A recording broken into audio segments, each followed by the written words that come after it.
বন্ধ নিয়ে বিজেপির দলীয় কোন্দলের অভিযোগ, নিজেদের মধ্যে বচসা, সংবাদ মাধ্যম ছবি তুলতে গেলে ঝাঁপ নামালো বিজেপি পার্টি অফিসের। ধূপগুড়িতে বিজেপির দলীয় কার্যালয়ের ভেতরে বিজেপি কর্মীদের মধ্যে বচসা, ধস্তাধস্তি। সাংবাদিকদের দেখে তড়িঘড়ি নামিয়ে দেওয়া হলো দলীয় কার্যালয়ের প্রবেশদ্বারের শাটার।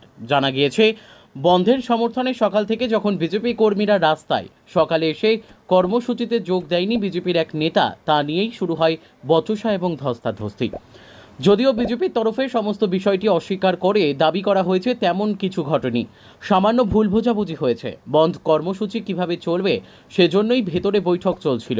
তবে এই ঘটনা নিয়ে বিজেপির কটাক্ষ করেছে তৃণমূল নেতা রাজেশ কুমার সিং বলেন, বিজেপি গোষ্ঠী কোন্দলের দল, তারা যে বন্ধ ডেকেছে তাতে কে ক্রেডিট নেবে সেই নিয়ে তাদের প্রতিযোগিতা চলছে।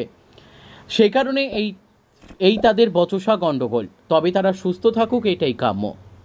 ব্যুরো রিপোর্ট, আমাদের টিভি। অভিযোগ উঠছে যে আপনি দেরি করে এসেছেন বলে একটা ভিতরে একটা ঝামেলা, একটা গায়ে হাতাহাতির মতন ঘটনা ঘটছে, কি বলবেন?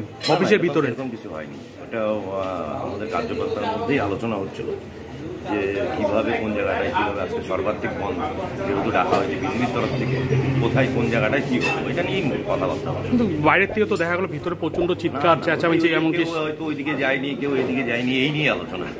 একটা তো আপনার বিরুদ্ধে বলে অভিযোগ। না কোনো কাউকে বিরুদ্ধে কোনো এইটা বিষয় নিয়ে যেটা বলতে যাচ্ছি, তৃণমূলে আমাদের বিজেপির কার্যালয়ের ভেতরে আমাদের পরিকল্পনা হচ্ছিল, পরিকল্পনার মধ্যে একটা দ্বিমত থাকতেই পারে, সেটা নিয়ে আমাদের একটু কথা কাটাকাটি হয়, কিন্তু আমাদের ভেতরে একটা আজকের পরিকল্পনা তৈরি হচ্ছিল পার্টি হিসেবে।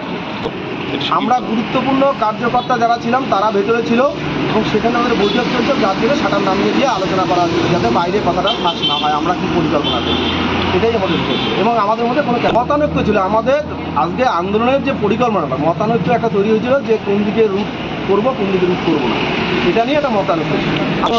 আজকে দলের একটা বৈঠকের মধ্যে আমাদের মতানৈক্য থাকতেই পারে যে আমি কোন রুটে যাব ও কোন রুটে যাবে, এটা নিয়েই মতানৈক্য ছিল। কিন্তু এর মধ্যে আমাদের দলীয় মতানৈক্য, এর মধ্যে আমাদের কোনো ব্যক্তিগত কোনো কারো কোষ আক্রোশ এবং কারোর মধ্যে ক্যাচাল ফ্যাচাল এর মধ্যে নেই।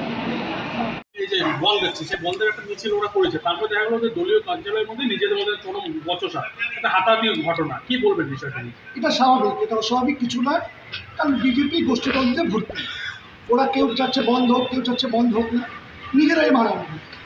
এটা স্বাভাবিকের মধ্যে অস্বাভাবিক কিছু নয়, কারণ বিজেপি এখন বাংলার যে পজিশন, কে ক্রেডিট নেবে, কে মিছিলের আগে যাবে, এটাই তাদের মধ্যে প্রতিযোগিতা চলছে। তো ধূপগুড়ি তার ব্যতিক্রম নয়, রাজ্যেও একই হাল, তার ব্যতিক্রম ধূপগুড়ি নয়। এবং আশা করি তারা সুস্থ থাকুক, কারণ সুস্থ কামনা করাই আমাদের দায়িত্বের মধ্যে পড়ে। এবং এরা যেভাবে আজকে বন্ধের মধ্যে নিজেরা মারামারি করছে, এটা ধূপগুড়ির মানুষকে জানাতে চাই যে বিজেপির নিজেদের ঘর সামলাতে পারে না, তারা নাকি সরকার করবে, নবান্নে যাবে। এটা এর থেকে দুর্ভাগ্য কিছু নয়। আমরা তো বিজেপির পার্টির সামনে দিয়ে মিছিল করে আমরা দোকানপাট খোলার জন্য আহ্বান করেছিলাম, দেখেছিলাম যে বিজেপিরা নিজেরাই গালিগালাজ করছে। তো এটা স্বাভাবিকের মধ্যে পড়ে এবং আগামী দিন দেখেন আরও বিজেপির মধ্যে কী অবস্থা কী হচ্ছে।